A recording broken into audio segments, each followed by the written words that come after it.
my fellow aviators and my beloved aircraft mechanics, and also members of the general community that are starting to take an interest in what's going on in the field of aviation.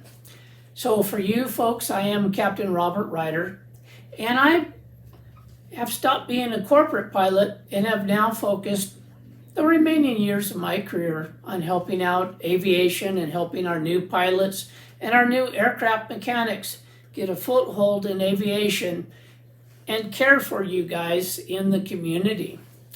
So now I'd like to start a new series called Educational Integrity.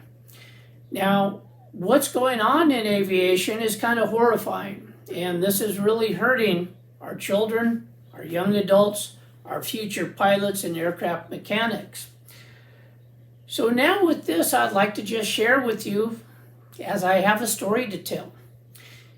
Aviation is booming right now. We do have a pilot shortage. We do have an aircraft mechanic shortage as well. And the salaries for pilots at least start off at $100,000 a year and go all the way up to $400,000 a year. So these are very good jobs, top tier positions, and it's a wonderful career. From 30 years experience, I can attest to that. It's a wonderful job. So with that in mind, our young adults are coming out of high school. They're going into our flight schools and taking on $100,000 to $200,000 worth of student loan debt. And their parents are co-signing for this. So the parents are on the hook as well. Now these loans, they cannot be bankrupt. They cannot be forgiven in any manner. They just have to be repaid back. So these student loans will follow these kids for the next 30 to 40 years of their life. And there's nothing that they can do to get out of it.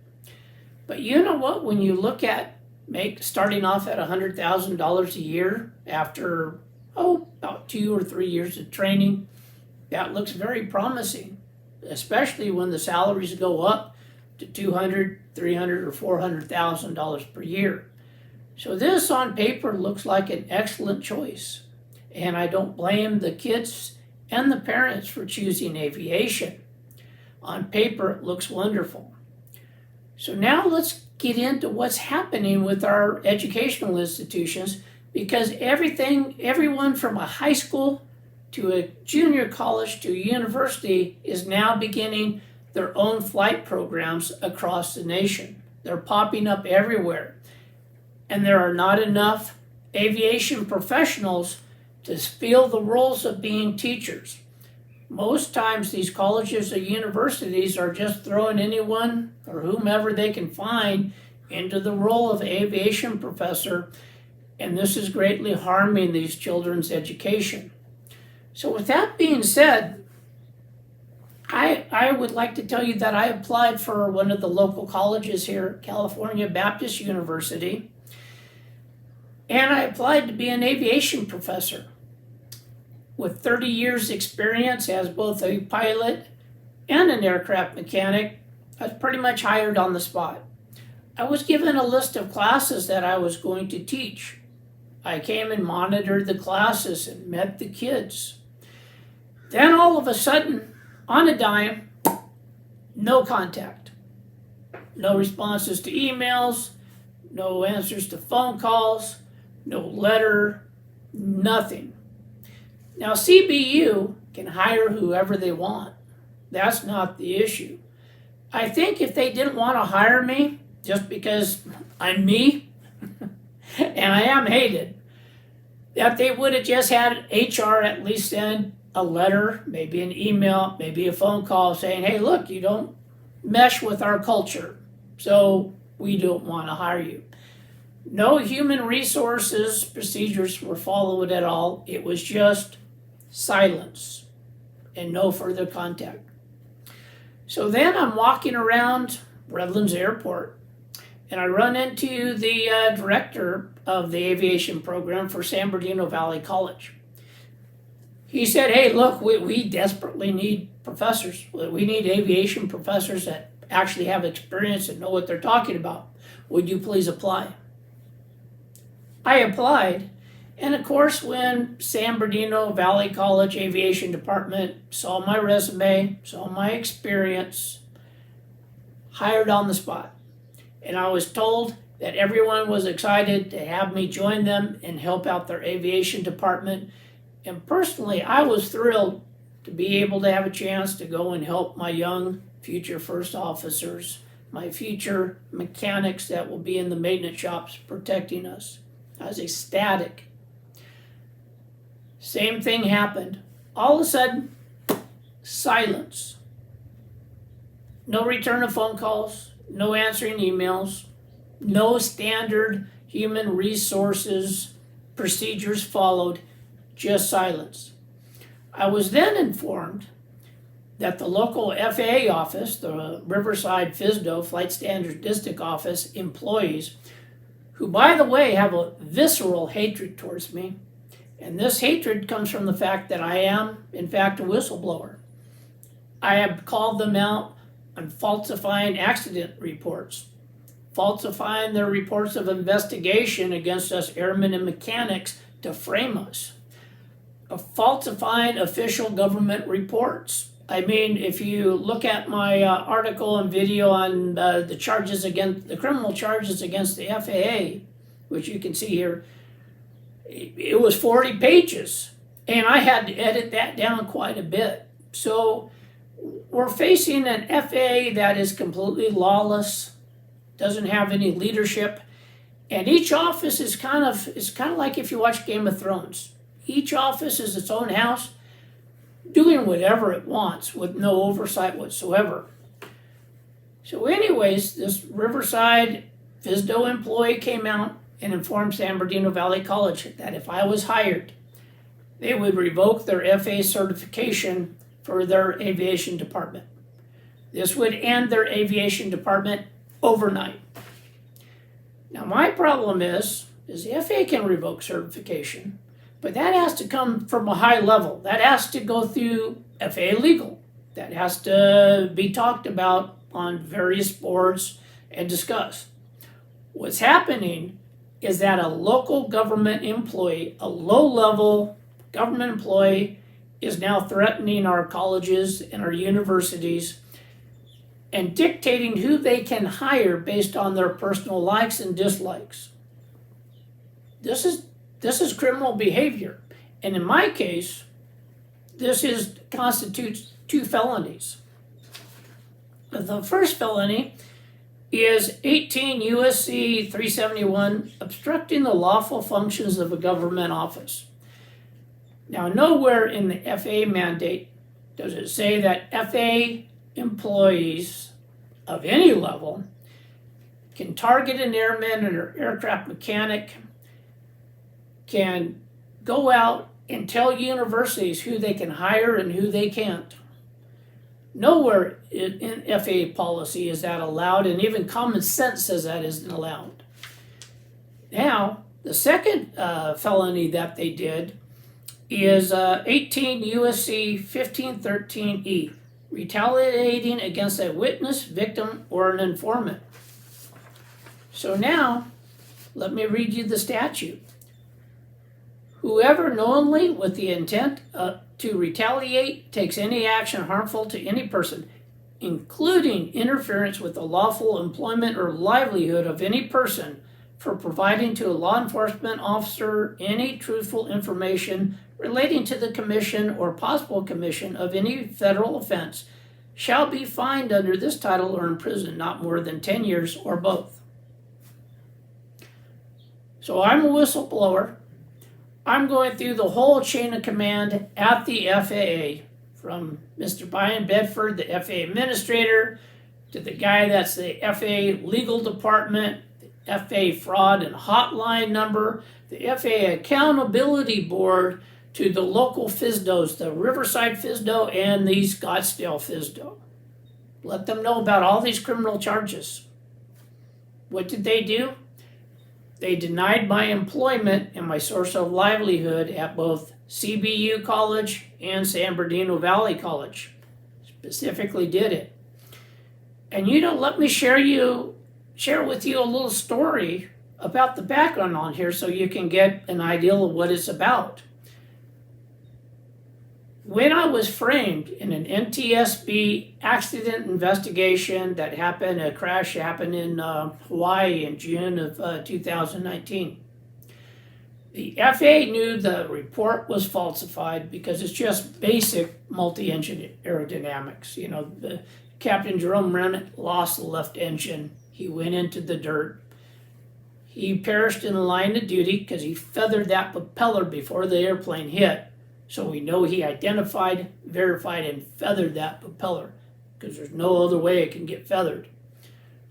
So then the NTSB, for political reasons, said that he was a reckless pilot and lied to that pilot's family and to the 10 skydivers that lost their lives that day. So then the Riverside FSDO office decided that instead of correcting this error, that they would jump on the bandwagon and that they were going to get me. Yes, that's actually a quote from Mr. Roy Peters in an email to me. Literally, I'm going to get you. So in addition to this, when Mr. Roy Peters was doing his investigation, they called me into the Riverside FSDO office. I'm standing there in the lobby of the FAA office. And Mr. Roy Peters engages in deceit, in asking leading questions, trying to put a violation on me of any kind. So he's just flat out lying. And you know, I call him out on it. He proceeds to yell at the top of his voice in the FAA office, "We are the federal government and we can do whatever we want to." This is the mindset of our current FAA. Now, this was yelled out where everybody in the whole office could hear it. It's not a big office. Peggy, the secretary, just kept typing on her computer because I'm sure she's heard this 100 times.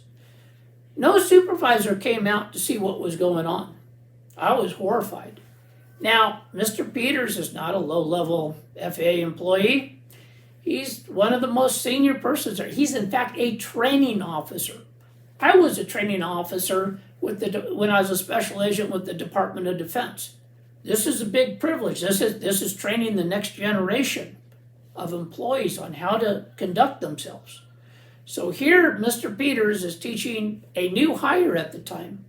He's teaching them how to berate an airman, how to lie directly to his face, how to ask entrapment questions to try to force a violation when there is none. This is just flat out evil. This isn't even just bad, stupid government employees like we're used to. This is just unlawful conduct. So now, with that in mind, I would like to ask for a demand for accountability. I am requesting the Redlands Unified School District. This is where I graduated high school. This is my hometown, Redlands. So I'm asking the Redlands Unified School District to come to our aid, to protect our children and to protect our teachers. Because the kids graduating from Redlands High School are going to CBU College. They're going to San Bernardino Valley College or Crafton Hills College, where I graduated. They're going to these institutions. Is it fair for our children to have their education diminished by just local FAA employees, just low-level government employees dictating who their professors are going to be? Is it okay for our teachers to be prejudiced against and dismissed just based on the likes or dislikes of a local government employee? So I'm requesting that the Redlands Unified School Board request an FBI investigation into the criminal allegations made against this local FAA office. I'm also asking with the Federal Aviation Administrator, Mr. Byron Bedford. Here's his picture, and of course here's his flight patch. Now on the flight patch, he does love his thugs because I've contacted his office many times with no response. I bet if we told him that there was a tag missing on his seatbelt, or if a flight school went 6 minutes over a 100-hour inspection, he would rally the troops there would be FAA inspectors out there in tactical gear, stun grenades, and pump shotguns. But if we mention that his employees are engaging in felony conduct, well, that's not important. That's not the issue. So with that, I would like the Redlands Unified School Board to request an accounting for Mr. Bedford on the lawlessness of his employees and what he intends to do to fix this problem. So now I would like to say that I have 20 years as a federal law enforcement officer, 10 years with the Department of Defense as a special agent, then 10 years as a special investigator with the FBI. And you know what? I'm fearful because individual government employees are like the Borg on Star Trek. They have no intellectual curiosity. There's no brain waves going or synapses going off there. There's no electrical activity up here. However, they do, as groups, act in the same way. There's no coordination, no communication between them. However, they all start doing the same things at the same time. This leads me to believe that a belief among our local government employees is that they are above the law. Apparently they didn't get that memo that we all got for 2 years straight. Couldn't even turn on the TV without hearing no one is above the law. But I'm afraid these government employees now believe that they are above the law.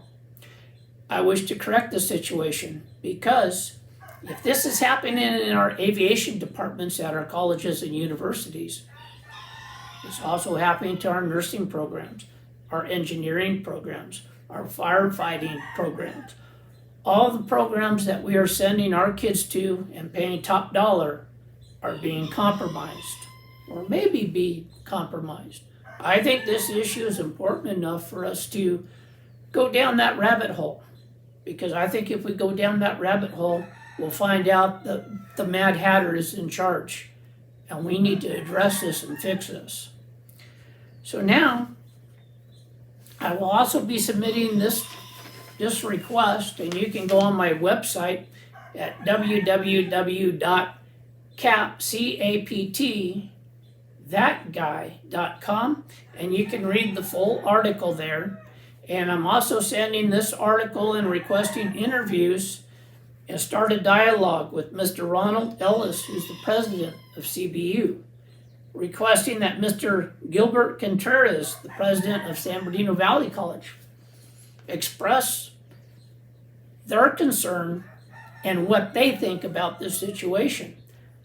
I'm sure it's just going underneath the radar because nobody wants to get in trouble. Nobody wants to bring up bad news except maybe me. But I'm sure that if we start delving into this, we're going to find a lot of problems with our education systems and institutions. So now, I would like to ask your help. Us pilots and aircraft mechanics, there's a tremendous shortage. We're training these kids left and right at colleges that are just starting their aviation programs.